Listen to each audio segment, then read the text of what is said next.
ಹೆದ್ದಾರಿ ಹಾದು ಹೋಗುವ ಸೇತುವೆ ತಡೆಗೋಡೆಯಿಲ್ಲದೆ ಇರುವುದು ಅಪಘಾತಗಳಿಗೆ ಕೈಬೀಸಿ ಕಳೆಯುವಂತಿದೆ. ಹೌದು, ಇದು ಚಳ್ಳಕೆರೆಯಿಂದ ಬೆಂಗಳೂರು ರಸ್ತೆಯ ನಗರದ ಕೊಳಚೆ ಹಾಗೂ ಮಳೆ ನೀರು ನಗ್ಗಂಗೆರೆ ಕೆರೆಗೆ ಹೋಗುವ ಹಳ್ಳಕ್ಕೆ ನಿರ್ಮಿಸಿದ ಸೇತುವೆ ಕಿರಿದಾಗಿದ್ದು ವಾಹನಗಳ ಅಪಘಾತಕ್ಕೆ ಸಿಲುಕಿ ತಡೆಗೋಡೆ ಕಿತ್ತು ಹೋದರೂ ಸಹ ಸಂಬಂಧಪಟ್ಟ ಇಲಾಖೆ ದುರಸ್ತಿಪಡಿಸದೇ ಇರುವುದರಿಂದ ಶನಿವಾರ ಚಾಲಕನ ನಿಯಂತ್ರಣ ತಪ್ಪಿ ಸೇತುವೆ ಕೆಳಗೆ ಪಲ್ಟಿ ಹೊಡೆದ ಬುಲಾರೋ ಪಿಕಪ್ ವಾಹನ ಅದೃಷ್ಟವಶಾತ್ ಚಾಲಕ ಪ್ರಾಣಾಪಾಯದಿಂದ ಪಾರಾಗಿದ್ದಾನೆ.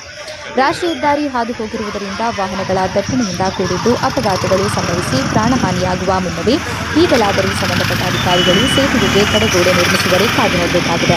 ಚಳ್ಳಕೆರೆ ಕಡೆಯಿಂದ ಸಾಣಿಕೆರೆ ಕಡೆಗೆ ಹೋಗುತ್ತಿರುವ ವೇಳೆ ಬುಲಾರೋ ಪಿಕಪ್ ವಾಹನ ಪಲ್ಟಿಯಾಗಿದ್ದು ಚಾಲಕನಿಗೆ ಸಣ್ಣಪುಟ್ಟ ಗಾಯಗಳಾಗಿವೆ. ಇದು ಹೋಗೈತೆ. ಆಮೇಲೆ ನೀವೇನಾದ್ರು ಮಾಡ್ಕೊಂಡ್ರೆ ದೂರ ನಿಂತ್ಕೊಳ್ರಿ, ಏನೂ ಆಗಲ್ಲ. ಅಲ್ಲೇನು ಅಲ್ಲಿ ಕಾಣಿಸಲ್ಲ.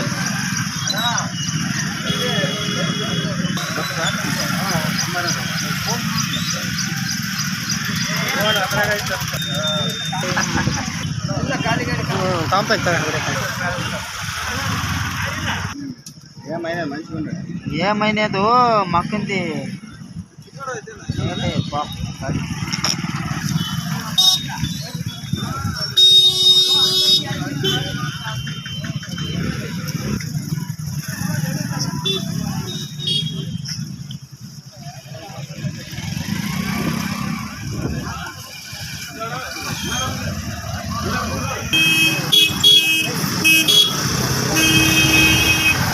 ಯಾರಿಗೇನಾಗಿಲ್ಲ. ಇಲ್ಲ ಚಾಲಕ